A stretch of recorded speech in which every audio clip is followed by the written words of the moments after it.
नमस्कार मित्रों, मैं आपका ज्योतिष मित्र ओम बाबू शर्मा ओम एस्ट्रो चैनल में आपका हार्दिक अभिनंदन करता हूं। साथियों, ग्रह गोचर की जो श्रृंखला चल रही है, इसमें गुरु के महापरिवर्तन और राहु केतु के महापरिवर्तन पर हम लोग चर्चा करने जा रहे हैं।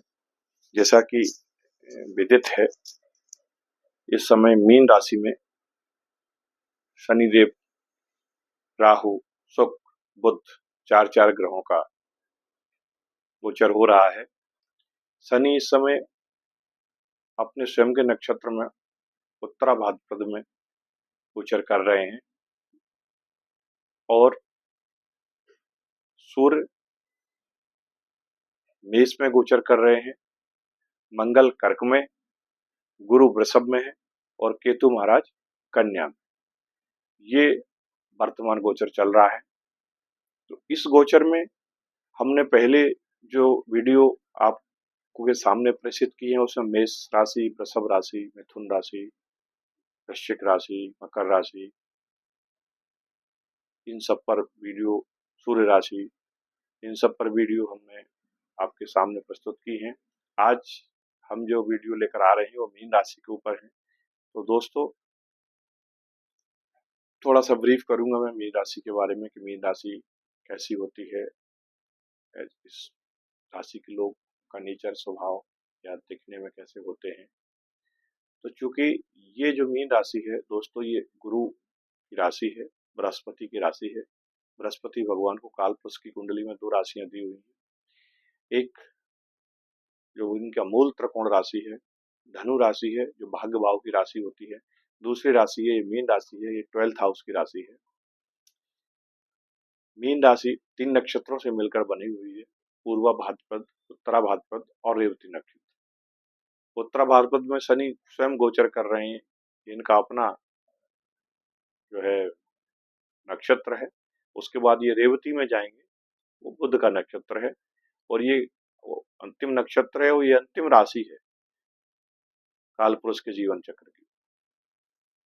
तो दोस्तों, कैसा फल देते हैं इस राशि में सभी ग्रह, इस पर हम चर्चा करने जा रहे हैं। तो आइए मीन राशि वालों, आपका स्वागत है। जो मन से शांत और विचारों में आकाश पर सागरवत गंभीर और जिनके विचारों में हिमालय से उच्चता है, जिनका मन बहुत ही तीव्र गति से सोचता है, मैं ऐसे मीन राशि वाले जातकों का प्रणाम करता हूं। आशा करता हूं मेरे द्वारा दी जाने वाली जानकारी आपको अच्छी लगेगी। दोस्तों, मेरा चैनल ओम एस्ट्रो बर्ड के नाम से है। कुछ समय पहले ही मैं यूट्यूब पर आया हूं।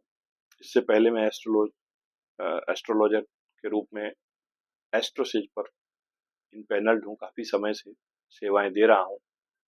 आप लोगों को के साथ मिलने का मौका उसमें मिलता है।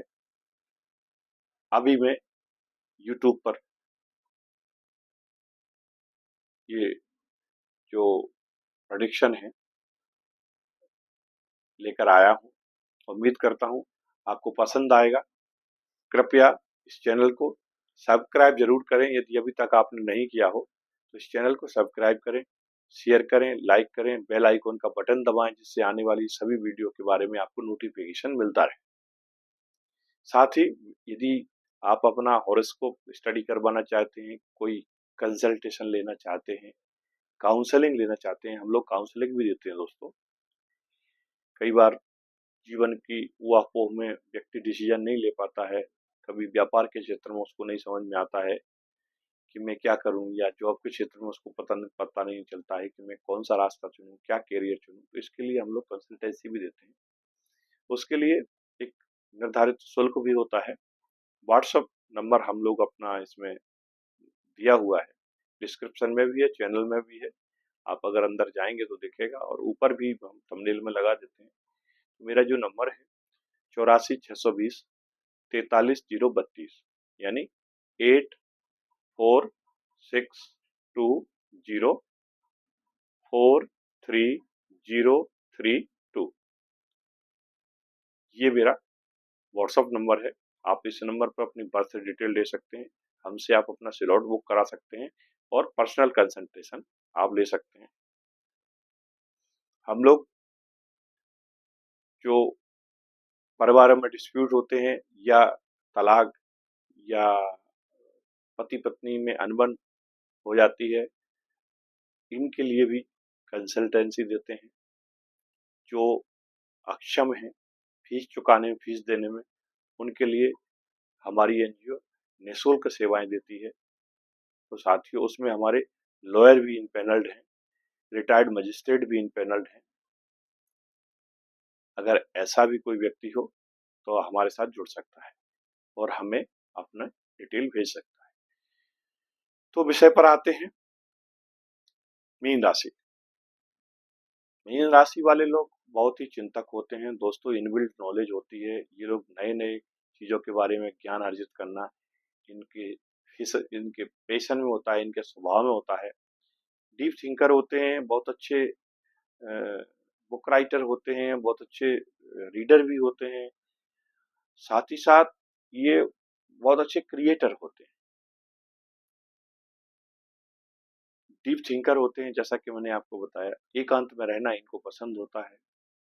टीचिंग, कंसल्टेंसी, रिसर्च, ये इनके या रीडिंग, ये इनके प्रिय विषय है।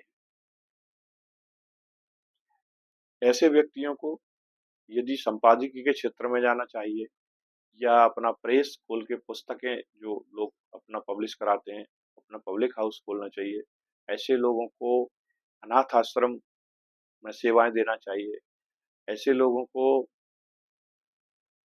हॉस्पिटलिटी से रिलेटेड काम भी करना चाहिए। ऐसे लोग एक अच्छे एडवाइजर होते हैं, अच्छे कंसल्टेंट होते हैं, अच्छे काउंसलर होते हैं और अच्छे हीलर भी होते हैं, अच्छे गुरु भी होते हैं। वेदों का, शास्त्रों का, भाषाओं का अच्छा ज्ञान इन लोगों को होता है। बहुत ही शीघ्र ये लोग मेडिटेट भी हो जाते हैं। अगर एक बेहतर आपको कोई योगी देखना है तो वो आप मीन राशि वाला देखेंगे।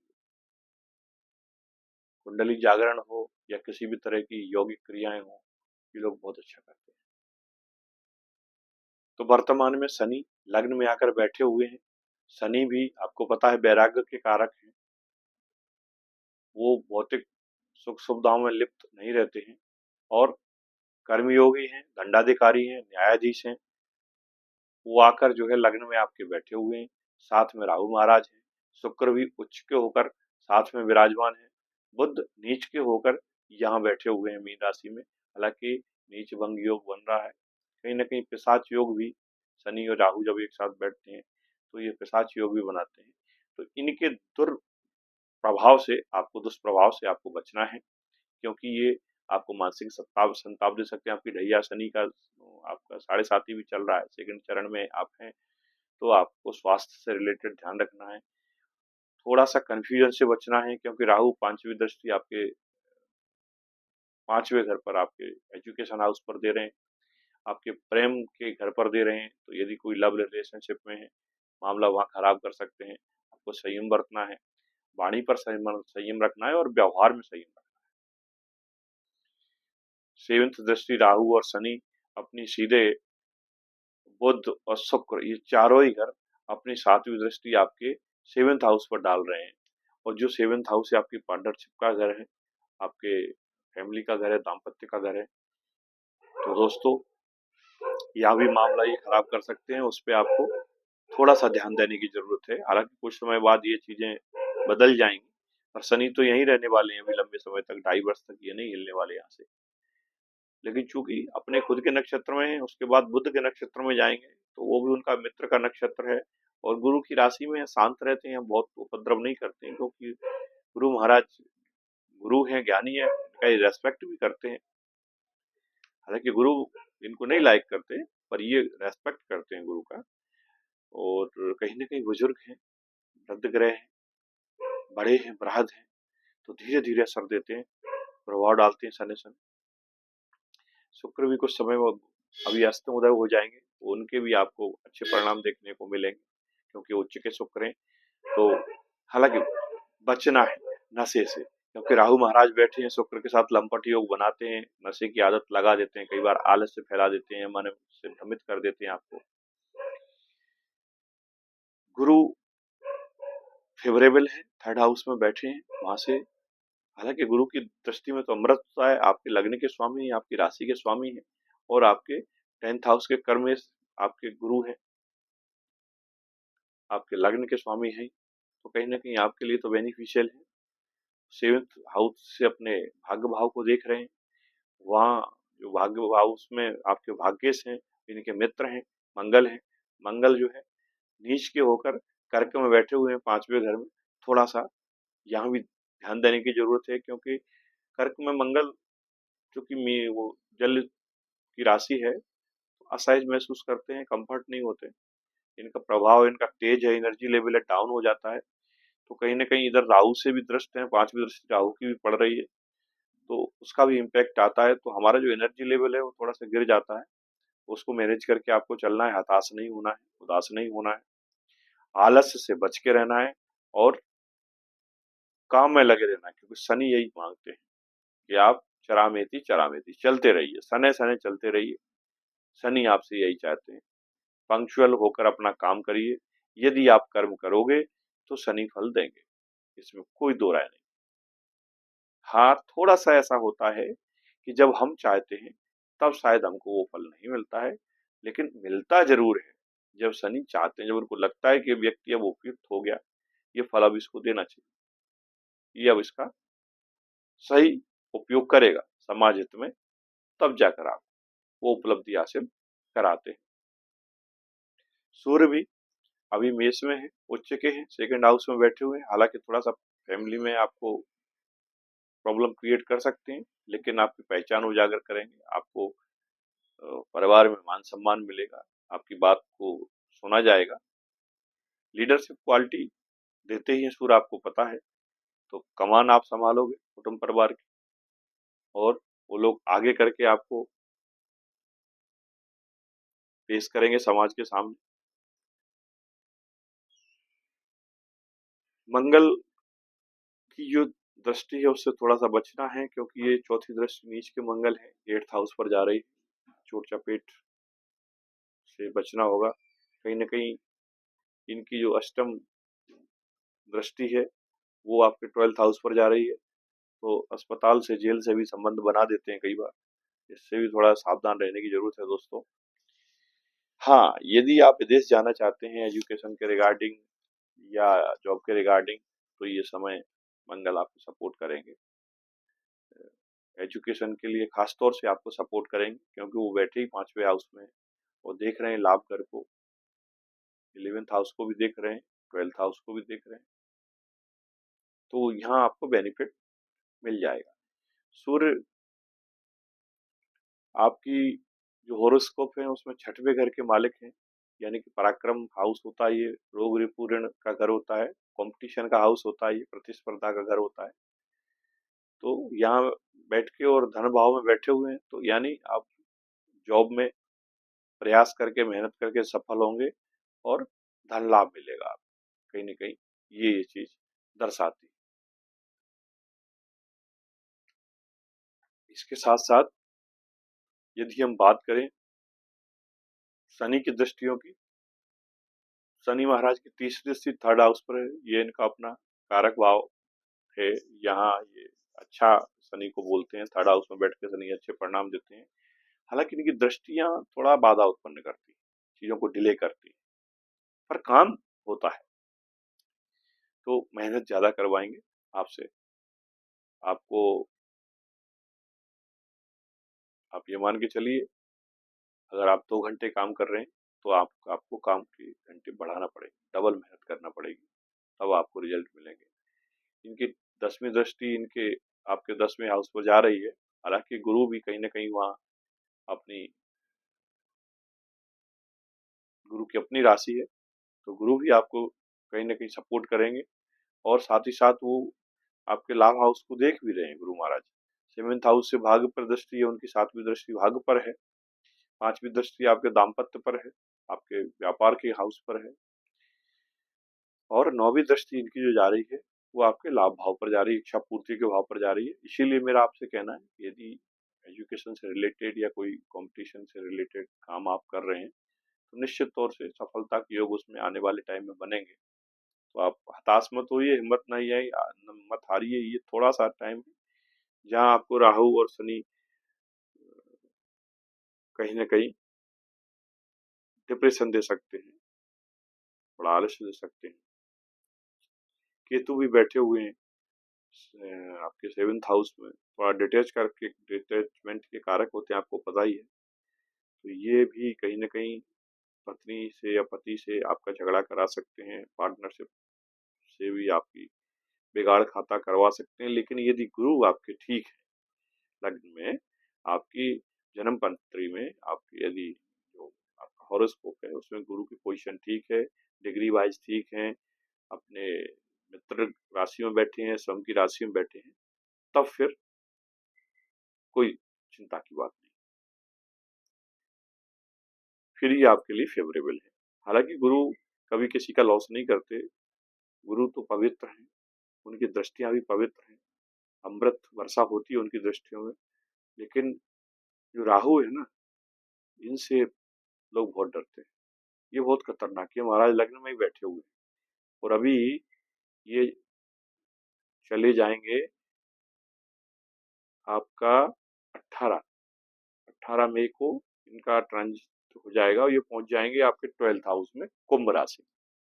और केतु अभी कन्या में 7th में बैठे हैं, ये आ जाएंगे इधर सिंह राशि में, 6वें घर में। हालांकि केतु की ये भी कोई पोजीशन अच्छी नहीं हम कह सकते, और राहु की चूंकि कुंभ राशि है, इनकी अपनी राशि है, उसमें ये ठीक रिजल्ट देते हैं। पर देश विदेश के लिए अगर कोई व्यापार या ट्रेडिंग आपकी है, या आप जॉब से रिलेटेड विदेशों में पढ़ना चाहते हैं, जाना चाहते हैं, आपने कोई आवेदन किया हुआ है किसी यूनिवर्सिटी में, आपका यदि एडमिशन नहीं हो पा रहा है, तो उसमें ये आपको मदद करेंगे। और ये 18 महीने तक महाराज जमने वाले हैं। राहु कुंभ में रहेंगे तो केतु सिंह में रहेंगे, तो 18 महीने ये अब हिलने वाले नहीं है यहाँ से। तो दोस्तों, यदि कहीं आपकी हॉरोस्कोप में गड़बड़ है, आपको ठीक से परिणाम नहीं देते हैं, तो आप अपने मंगल को स्ट्रॉन्ग करिए, हनुमान जी की साधना करिए, विष्णु सहस्त्र नाम का पाठ बहुत गजब का लाभ देता है, राहु के लिए बहुत अच्छा काम करता है। और चूंकि आप तो मीन राशि वाले हो, आप तो विष्णु भगवान की राशि हम इसको मान के चलते हैं, तो इसलिए विष्णु सहस्त्रनाम का पाठ आपके लिए तो रामबाण का काम करेगा। उससे राहु भी कंट्रोल होंगे और आपके गुरु तो प्रसन्न होंगे ही होंगे, शुक्र भी प्रसन्न होते हैं।